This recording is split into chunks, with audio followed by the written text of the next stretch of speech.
seu programa de gestão. Você pode nos acompanhar pelo portal de notícias do Potiguar Notícias, pelo YouTube e também pelo Facebook. Muito tem se falado nos últimos tempos sobre os efeitos da nova reforma trabalhista e as relações entre trabalhadores e empresários. E a falta de informação, a falta de conhecimento a respeito da nova legislação tem causado alguns problemas, tem causado alguns conflitos. Tem deixado não só empresários como trabalhadores reféns dessa situação. Para elucidar um pouco mais sobre esse assunto e sobre a reforma trabalhista, ele que é administrador, gestor de RH e também especialista em direito do trabalho, Edson Teixeira. Edson, olá. Olá, Emerson. Obrigado pelo convite. Espero poder contribuir para elucidar algumas dúvidas, né, e tirar algumas histórias que surgem aí nas redes sociais sobre essa reforma trabalhista, falar um pouquinho dos efeitos que houve na gestão de pessoas. Perfeito. Edson, quais foram as principais mudanças que você pode nos elencar, as mais profundas mudanças que você pode nos elencar da reforma trabalhista? Houveram diversas mudanças, né, e o número de mudanças trouxe muita polêmica nesse contexto da reforma trabalhista, mas eu posso falar aqui que pontos que tomaram uma proporção maior foi a questão do trabalho da gestante em condições insalubres, isso tomou uma proporção muito grande. O parcelamento das férias, que antes não poderia ser feito como se é possível hoje, também a questão da jornada 12 horas por 36, as mudanças no tocante à questão dos processos trabalhistas, do acesso à justiça e outros pontos mais que a gente pode falar durante os questionamentos que a gente tem aí para frente. Perfeito. Com relação à responsabilidade do trabalhador, como é que fica no momento atual? Existe um princípio interessante no direito do trabalho, que é o princípio da proteção. Ele prevalece hoje em dia com a reforma, isso não mudou, mas a busca pelo equilíbrio que a justiça prega, em vários casos se viu realmente um pouco prejudicada, no meu ponto de vista, como gestor de pessoas, né? Fiquei claro que a abordagem aqui é de um gestor de pessoas que tem o conhecimento do direito como sendo necessária para gerir as pessoas. E com a mudança que houver na reforma trabalhista, muitas coisas que ficavam e até deixavam o empresário, o empregador refém, se alteraram, trazendo também para o trabalhador algumas responsabilidades, né? Como por exemplo? Havia alguns exageros em relação à jornada de trabalho, como o trabalhador que ficasse se reunindo fora do horário de trabalho, acabou o expediente, ele ficava lá na empresa se reunindo com colegas, conversando de forma aleatória, ou até mesmo num contexto religioso, ou até mesmo de entretenimento. Isso, em algumas vezes, era considerado como hora a serviço da empresa. E a empresa era prejudicada com ações trabalhistas que geravam custo por uma situação que não era exatamente isso, né? E agora ficou expresso que realmente não é a obrigação da empresa pagar horas extras para a pessoa que está fora do horário de trabalho, numa situação particular, embora esteja na dependência da empresa. O texto ficou tão enfático e ficou tão enfático nesse sentido, no sentido de colocar para o trabalhador na lei que até o tempo que ele ficar esperando a chuva passar, o tempo não é mais considerado hora à disposição da empresa. E antes isso poderia ser um risco para o empregador de pagar hora extra, né? E hoje não é mais essa obrigatoriedade para a empresa. Então o empregador hoje, ele enxerga isso de outra forma. E antes se via como possibilidade até equivocada de se ter uma ação que não era interessante. Excelente. E com relação aos pontos de atenção que o empresário precisa ter com essa nova reforma, com o novo modelo que a reforma trabalhista trouxe? Eu falo que o empresário hoje ele tem mais possibilidades de trabalhar dentro da legalidade. Como nós conversamos anteriormente, né, nos bastidores, as novas modalidades de contrato, né, a questão do contrato intermitente, o teletrabalho, né, o home office, isso permitiu que algumas atividades que se tinham esse tipo de trabalho de forma irregular, porque não havia previsão legal, hoje eles possam atuar, né, de forma legal, né? Naqueles períodos onde há sazonalidade, o empregador hoje ele não precisa mais, ele tem que se atentar que ele não precisa mais contratar alguém ou pegar alguém para trabalhar naqueles períodos sazonais sem realmente assinar a sua carteira. Porque um exemplo do trabalho intermitente. Eu vou dar aqui um exemplo. Os restaurantes, bares, hotéis, onde existem períodos onde que realmente há necessidade daquele trabalhador estar ali Você percebe que no final de semana tem um monte de trabalhadores. Sim. Né? No passado você ficava pensando, será que eles recebem um salário mínimo por mês para trabalhar só sábado e domingo? É claro que não, né? Era evidente que não. Isso era ilegal. Hoje em dia é possível assinar a carteira de trabalho dessas pessoas, elas ficarem aguardando serem chamadas para prestar o serviço, e isso não ser considerado tempo à disposição.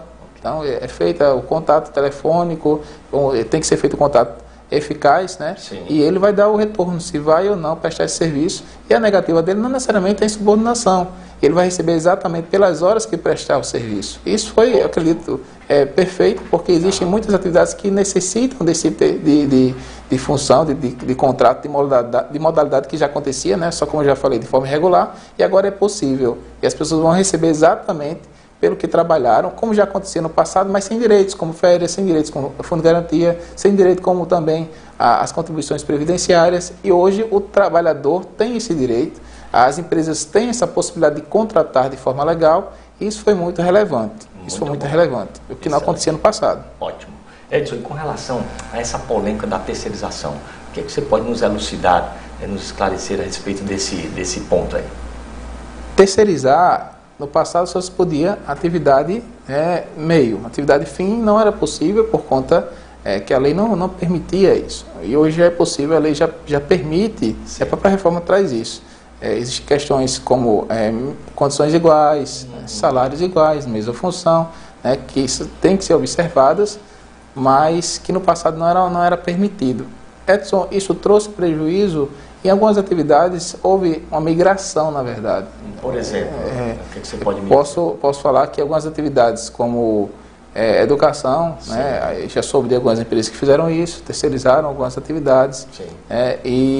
Mas eu não vejo no Estado tanta mudança nesse sentido, tá ok? Mas que houve um prejuízo, algumas pessoas falam que vão demitir todas as pessoas, vão contratar terceirizados. Exato. É inviável, né? Culturalmente falando, para a empresa fazer esse tipo de coisa. Então, as empresas não vão demitir todo mundo e terceirizar. Mas o interessante é que se permite hoje que aconteça. Então, a empresa que tiver uma atividade que seja considerada fim dentro da sua empresa, mas que não necessite necessariamente daquele momento contratar alguém efetivo, ela pode fazer isso. Tá? E até mesmo no contexto de evolução, depois contratá-la como efetivo para a sua empresa.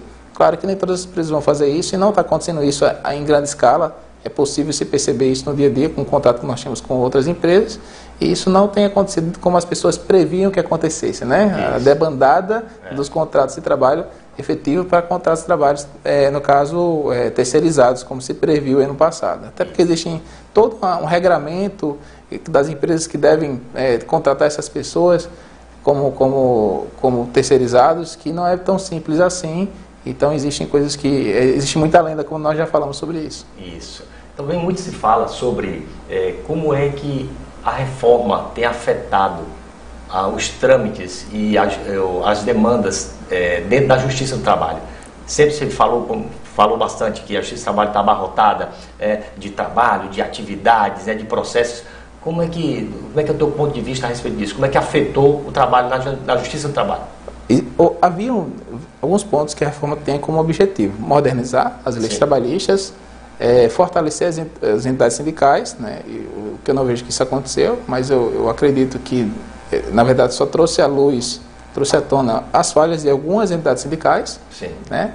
Isso, infelizmente, não aconteceu como se previa. O aumento do número de vagas de emprego, que eu acredito que não tenha acontecido como se esperava também, mas em relação à questão da Justiça do Trabalho, vejo uma redução bem significativa e importante, porque no passado havia uma verdadeira aventura, né, de alguns trabalhadores na Justiça do Trabalho. Então, se ele achasse interessante ou visse a possibilidade de ganhar dinheiro com aquilo, ele entrava com ação, fazendo alegações que nem sempre eram reais. Como não havia responsabilidade dele de provar aquilo, ou a qualquer custo para ele entrar com aquela ação, ele se aventurava, e a empresa que tivesse que provar que estava certa, que estava errada. E hoje isso muda, existem responsabilidades para o trabalhador, que ele vai ter que arcar com isso. Até mesmo se ele não comparecer à audiência, eu vou dar como exemplo, eu mesmo já fui para a audiência, e o trabalhador 2, 3 vezes não foi para a audiência, porque ele deliberou não ir. E às vezes ficava do lado de fora da sala e não entrava. E a empresa ia, tinha todo o custo, o deslocamento, o advogado, o próprio juiz, o tempo do juiz. e ele não entrava. E agora existe a responsabilidade real, né, do trabalhador.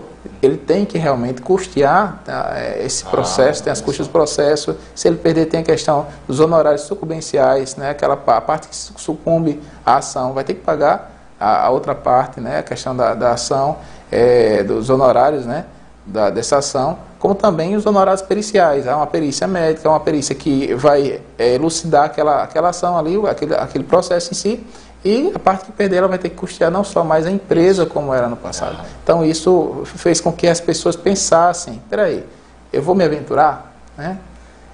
Alguns colocam, Emerson, que isso priva o trabalhador de entrar com a ação, o que discordo, porque o trabalhador de fato, aquele que realmente se encontra numa situação que acha que foi lesado e tem consciência de que quer realmente buscar o seu direito, ele vai realmente buscar o seu direito com segurança que vai ganhar, porque ele tem provas, ele tem argumentos, ele vai ser convincente para ganhar essa ação, e não como era no passado, apenas uma pessoa que queria se aventurar naquela situação. E hoje realmente eu acho que se encontrou o equilíbrio que a justiça prega, né? Nesse contexto da justiça trabalho. Reforço, a reforma trabalhista tem muitos pontos que devem ser ainda regulamentados, tem muita coisa ainda em aberto, né? Então isso precisa realmente ser regulamentado. Foi bom, mas precisa realmente ser regulamentado. Edson, deixando a sua última mensagem, como é que você pode colaborar junto com os empresários, nas empresas, com o teu serviço? Deixa uma mensagem para nós. A todos que nos ouvem, nesse momento, estou à disposição para, caso vocês necessitem e desejem aí realmente elucidar mais algumas dúvidas, dar instrução aos seus trabalhadores, aos seus gestores sobre essa mudança, sobre gestão de pessoas como um todo. Entendo que para você cuidar de pessoas, para você gerir pessoas, é também necessário entender os seus direitos. Então, que você tiver realmente interesse, está aqui meu contato, Edson Teixeira, disponível aí para fazer treinamentos em loco, em company, e que vocês possam realmente buscar formar os seus colaboradores e gestores para uma melhor gestão, uma gestão eficaz, fazendo aquilo que é correto dentro do que o direito pede e o que as boas práticas recomendam. Edson, muito obrigado pelos esclarecimentos que você nos deixou a respeito da reforma trabalhista, e em breve estaremos juntos em um outro momento. Na próxima semana, nós teremos um assunto extremamente perspicaz e fundamental no momento atual. Quanto de custo nós temos pelo baixo engajamento das nossas equipes? Quantas vezes nós deixamos de ter uma produtividade adequada pela falta de comprometimento do nosso grupo? E qual o nosso papel como líderes nesse engajamento da nossa equipe e para gerar os resultados que nós estamos querendo no nosso negócio? Na próxima semana vamos desenvolver um pouco mais esse assunto sobre engajamento de equipes. Sejam todos bem-vindos na próxima semana, e esse foi o seu programa Gestão do RN de hoje. Até a próxima.